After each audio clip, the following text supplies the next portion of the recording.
acuerdo con el Fondo Monetario Internacional, previo debate en el Congreso de la Nación, ingresaría por la Cámara de Diputados. Lo concreto es durante el fin de semana hubo una reunión entre el presidente Alberto Fernández y el ministro de Economía, Martín Guzmán. Allí analizaron los detalles del acuerdo con el fondo. Es toda una novedad que se discuta un acuerdo de estas características en el Congreso de la Nación y que se le dé la opinión también a quienes formaron parte del origen de este problema, que son quienes tomaron el crédito, ¿no? Que haya exfuncionarios que puedan explicar cómo pensaban pagar este crédito y por qué se llegó hasta esta situación, ¿no? Digamos, es algo bastante inédito y una buena noticia que esto se discuta también de cara a la sociedad. Claramente es un acuerdo que tampoco va a ser muy fácil de cumplir y garantizar el cumplimiento de ese acuerdo. El 2022 tiene metas más accesibles y en 2023 ya empiezan a ser más comprometidas las metas. Entonces, me parece que la cuestión central está ahí, en cuánto margen de acción tenga para aplicar políticas particulares, sectoriales, por ejemplo. Sobre la inflación todavía no se estableció ningún número que sea un objetivo ni un rango a cumplir, a alcanzar. Claramente se necesitan acuerdos de precios con sectores más amplios, que no sean solo 1.300, 1.400 productos, que son muy importantes como precios cuidados, son programas muy importantes, pero faltan también acuerdos con otros sectores que estén al principio de las cadenas productivas, ¿no? Como los insumos difundidos, metales, plásticos, materiales de construcción, los costos que se definan al principio de la cadena, ¿no? Esos eslabones todavía no tienen ningún acuerdo particular y sería importante avanzar en eso también. No se habló en esa conferencia del 28 de enero del ministro Guzmán y el jefe de gabinete Mansur de una cuestión central que es el tipo de cambio. ¿Qué le va a permitir hacer, qué va a poder hacer y qué no va a poder hacer el Banco Central, por ejemplo, para administrar el tipo de cambio? ¿Qué tipo de regulaciones va a haber? Me parece una cuestión central porque va a definir una de las variables más importantes para la estabilidad macroeconómica, que es el precio del dólar, básicamente, ¿no? Y en este caso la publicación de Martín Guzmán, el ministro de Economía de la Nación, hace instantes nada más sobre algunas versiones u operaciones vinculadas con una supuesta reforma en el sistema jubilatorio. Martín Guzmán, a través de su cuenta de Twitter: no habrá ninguna reforma jubilatoria. Nuestro gobierno siempre va a cuidar y trabajar para mejorar el salario de nuestros jubilados y jubiladas. Se mantendrá la fórmula de movilidad sancionada en 2020, sosteniendo los derechos que fortalecimos con esa ley. La publicación, parte de la publicación de Martín Guzmán, del ministro de Economía, que sigue en Twitter de esta manera. Asimismo, y en la misma línea, se realizará un estudio focalizado en los regímenes especiales alcanzados por la ley 27.546 que analice opciones y recomendaciones para fortalecer la equidad y la sostenibilidad a lo largo de nuestro sistema previsional. La publicación, entonces, a través de su cuenta de Twitter, hablamos del ministro de Economía de la Nación, que, como ustedes saben, se reunió este fin de semana con el presidente Alberto Fernández. Se empieza a definir lo que va a ser la letra chica del proyecto que ingresará al Congreso Nacional, que tendrá que ser aprobado por la Cámara de Diputados y por la Cámara de Senadores. La letra chica se va a conocer en ese momento y los legisladores también van a conocerla. De hecho, hubo algunas versiones sobre supuestas cláusulas secretas. Bueno, eso también lo descartó el ministro de Economía, Martín Guzmán. Dijo que es un sinsentido suponer que precisamente va a haber alguna cláusula secreta en este entendimiento que avanza con el Fondo Monetario Internacional. Tengamos en cuenta además que estamos muy cerca de que se inicie el periodo de sesiones ordinarias en el Congreso Nacional. Allí se espera con mucha expectativa la palabra del presidente Alberto Fernández, que sin ninguna duda hará referencia a este acuerdo con el Fondo Monetario Internacional. Ya recordemos, hace algunas semanas se había descartado que el Fondo Monetario hubiera acordado con el Gobierno Nacional alguna reforma estructural vinculada precisamente, en este caso puntualmente lo descartaba Martín Guzmán, vinculado con el sistema jubilatorio. Para hablar de este tema ya estamos en contacto con Flor Barragán. Flor, ¿cómo estás? Muy buen mediodía. No te iba a decir muy buenos días por la mañana, pero bueno, buen mediodía entonces. Sí, tenemos que hablar de este tema relacionado a las jubilaciones, ¿no?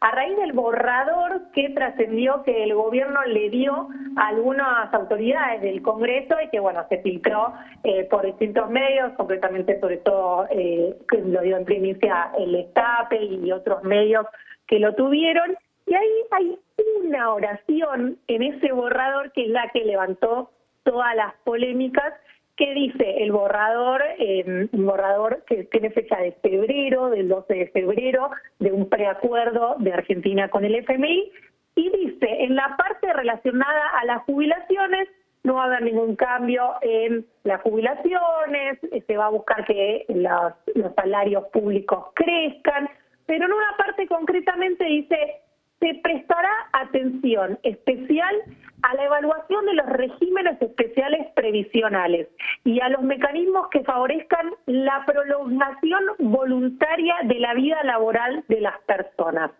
Esa es, sin duda, la oración que abrió todas las preguntas por el hecho de aumentar, siempre se abre esta polémica, ¿no? Aumentar o no la edad jubilatoria. Lo que dice este borrador es la prolongación voluntaria, habla de eso.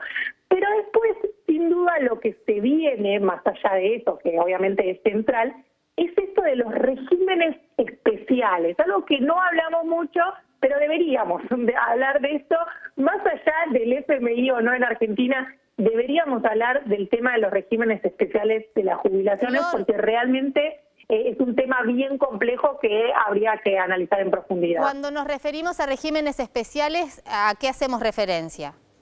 Sí, ahí hacemos referencia porque siempre que hablamos de las jubilaciones, cuando llego a la noticia, bueno, aumentan las jubilaciones un 12% en marzo, siempre que hablamos de esos temas nos referimos al régimen general, es decir, al mío, al tuyo cuando nos jubilemos, pero además del régimen general, de la mayoría de los trabajadores, hay distintos regímenes especiales.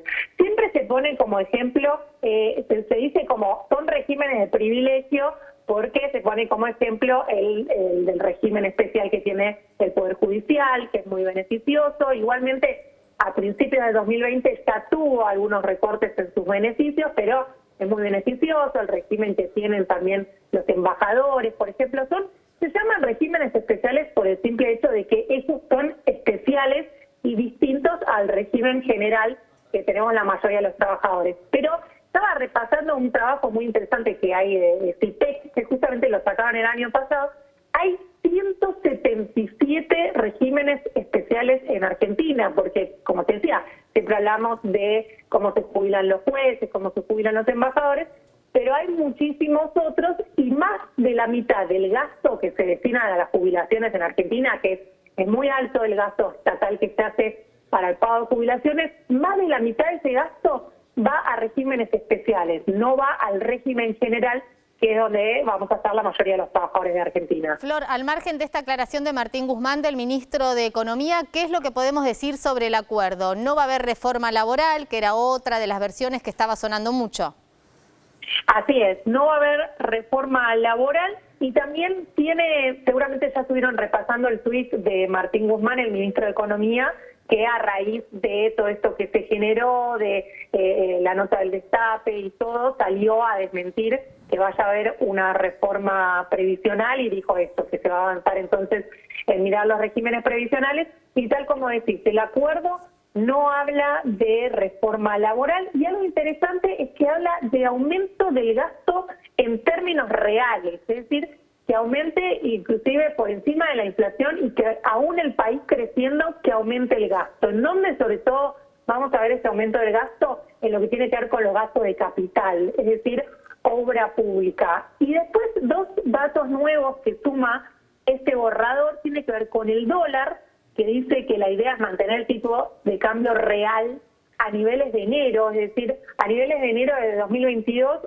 mantener ese tipo de cambio real, que algunos decían que estaba atrasado, bueno, la idea sería mantener eso. ¿Y eso qué te da la pauta? De que no va a haber una devaluación. Nuevamente, esto que siempre se menciona, te da la pauta a eso. Y otro dato central para agregar es que tiene que ver con inflación. Este borrador habla de una inflación para este año de entre 38 y 48%, se mueve en ese rango y que debería ir bajando 5 puntos por año.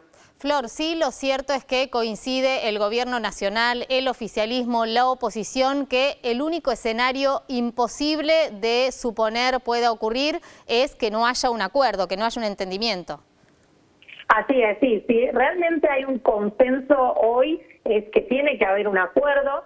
La realidad es que tiene que ir de manera acelerada, ¿no? Este entendimiento que se apruebe por el directorio del FMI, que se apruebe en el Congreso, porque tenés este vencimiento muy importante el 22 de marzo y conocemos los tiempos legislativos que no sale una ley de un día para otro, así que efectivamente tiene que cerrarse ese acuerdo. Hay un consenso entre oposición y oficialismo que caer en default es el peor de los escenarios.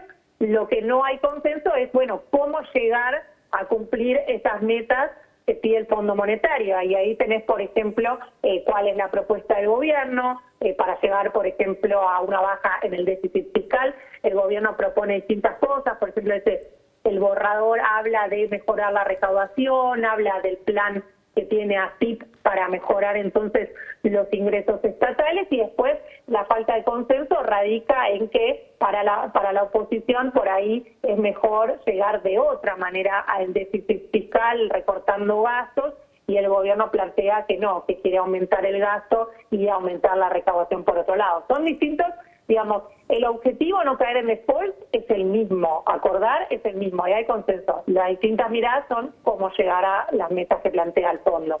Flor, muchísimas gracias, seguimos en contacto. Dale, hasta luego.